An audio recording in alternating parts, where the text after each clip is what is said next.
A paz do Senhor Jesus, estou aqui, eu, missionária Maria, estou aqui no meu lote, a qual o Senhor, me concedeu, me permitiu conseguir.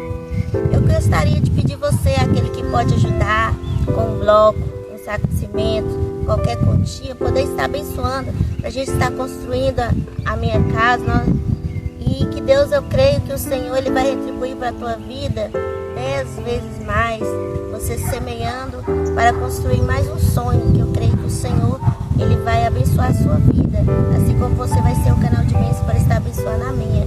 E pode ter certeza que o Senhor vai te dar em dobro. Aquele que puder, nos ajude, em nome de Jesus. Dá qualquer valor que você dê no teu coração para você poder estar nos abençoando, para nós estar construindo o nosso lar, a nossa casa. E eu creio que Deus vai retribuir para cada um de vocês em 10 vezes mais.